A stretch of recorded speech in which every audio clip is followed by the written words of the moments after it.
Ok, bonjour et bienvenue sur notre chaîne.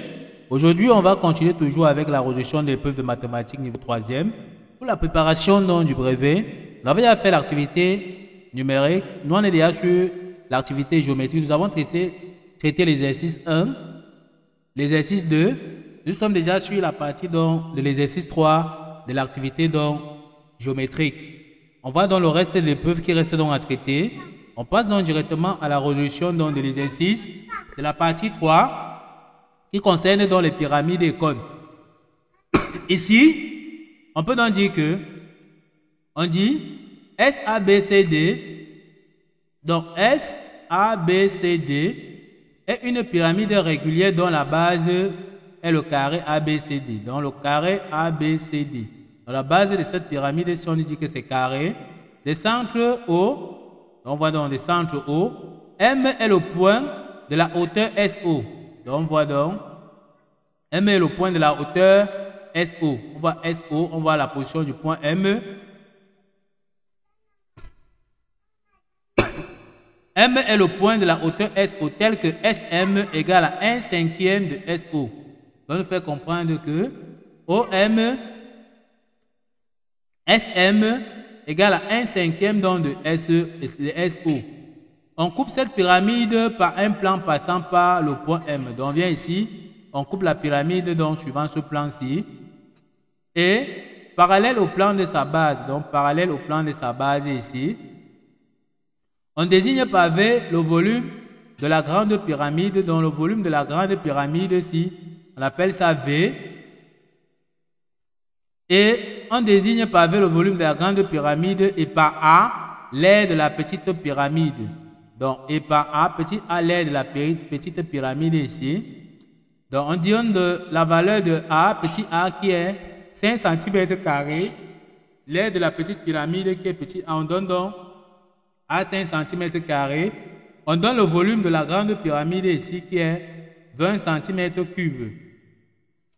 À la première question, on demande de calculer l'aire A de la pyramide SABCD, donc de la grande pyramide SABCD.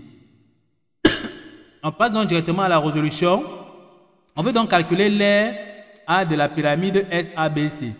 Ce qu'on sait, c'est qu'on nous a donné l'aire de la petite pyramide ici, qui est 5 cm².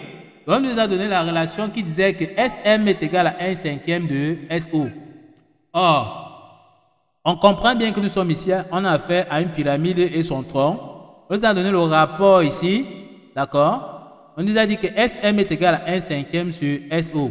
Ça veut dire que SM sur SO est égal à 1/5. Et on voit que ceci correspond donc au rapport de réduction du cône. Donc, on peut donc conclure que K, qui est le rapport de réduction du cône, est égal à 1/5. Donc, K égale à 1/5 est le rapport de réduction de notre cône. Donc, pour pouvoir donc traiter cette partie-ci, il fallait déjà savoir trouver le rapport K.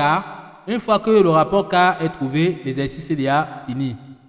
Or, l'aire de la grande pyramide, on a appelé ça grand A. Et l'aire de la petite pyramide, on a appelé ça petit a. Il va falloir donc établir la relation avec le rapport de réduction pour les aires ou pour les surfaces qui dit que la surface de la petite pyramide sur la surface de la grande pyramide ou bien l'aire de la petite pyramide sur l'aire de la grande pyramide est égale à K au carré.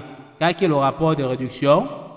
À partir d'ici, on va vouloir tirer donc A qui est l'aire de la grande pyramide qu'on veut ici. Produit des extrêmes égale à produit des moyennes. On peut donc dire que A est égal à A fois K au carré. Et à partir d'ici, on peut donc tirer A, grand A ici. On peut donc dire que grand A, qui est l'aire de la grande pyramide, est égal à petit a sur K au carré.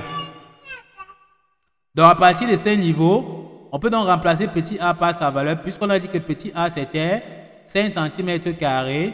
Et K, nous allons de voir que c'est 1/5. Une fois que ceci est fait, on va donc calculer. On a ici 5. 1 au carré, c'est 1. 5 au carré, c'est 25. Si on veut donc diviser une fraction, on maintient la première, on fait l'inverse de la seconde. Donc, ici, ça va nous donner 5 fois 25 divisé par 1. Et 25 fois 5 divisé par 1, 25 fois 5, ça nous donne tout simplement 125. Donc, l'aire de la grande pyramide qu'on est en train de chercher ici, c'est tout simplement 125 cm². On passe donc à la question B qui est calculer le volume total du tronc de pyramide obtenu. À la question B, on demande donc de calculer le volume du tronc de cône de pyramide obtenu. On veut donc calculer le volume du tronc de pyramide donc obtenu. On nous a donné ici l'aire de notre tronc de cône. On nous a donné la relation qui disait bien que SM égale à 1/5 de SO. Ça nous a permis d'écrire SM sur SO est tout simplement donc égal à 1/5 qui correspond donc au rapport de réduction du cône. Ça nous a permis déjà de déduire que le rapport de réduction du cône c'est 1/5.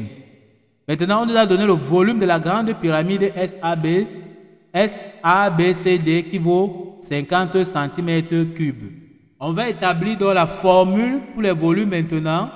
Comme nous avons affaire ici à un cône et son tronc de cône, on va dire que le volume du tronc de cône qu'on a abrégé ici par VT, sur le volume donc, on va donc dire que le volume de notre tronc de pyramide ici, bon, on s'excuse, donc on dit bien volume, nous sommes en train de travailler sur la pyramide ici. Volume de tronc de pyramide ici sur notre volume, donc de la grande pyramide ici est égal à 4 puissance 3. Alors que tout à l'heure, lorsqu'on était avec les surfaces, on avait donc K au carré. On va donc dire que le volume du tronc de cône qu'on cherche ici, qui est VT, sera donc égal à volume donc de notre pyramide ici, d'accord, de notre pyramide multiplié donc par 4 puissance 3. Et on nous a donné la valeur du volume de la grande pyramide ici qui vaut 50 cm3. Et on a trouvé K qui est égal à 1/5 puissance 3. Et on va donc calculer tout simplement ici. Ça va faire 5 fois 1 puissance 3 c'est 1. Et 5 puissance 3 on met ça au dénominateur ici. Et ça nous donne tout simplement volume total ici égal à 50 divisé tout simplement donc par 125. Ça nous donne 0,4 cm3. Ça veut donc dire que le volume de notre tronc de cône qu'on cherche ici VT, c'est tout simplement 0,4 cm3. Il fallait tout simplement donc retenir les formules ici. Volume du tronc de cône sur volume de notre volume du tronc de pyramide donc sur volume de notre pyramide ici est tout simplement égal à 4 puissance 3. On comprend pourquoi à un moment donné nous sommes obligés de confondre le cône et la pyramide parce que les mêmes formules qui s'appliquent pour le tronc de cône s'appliquent aussi pour le tronc de pyramide. Donc, ok, nous sommes donc arrivés au terme de cette vidéo. Ne manquez pas de vous abonner à la chaîne, de liker la vidéo, de partager la vidéo aux proches et amis et d'activer la cloche de notification.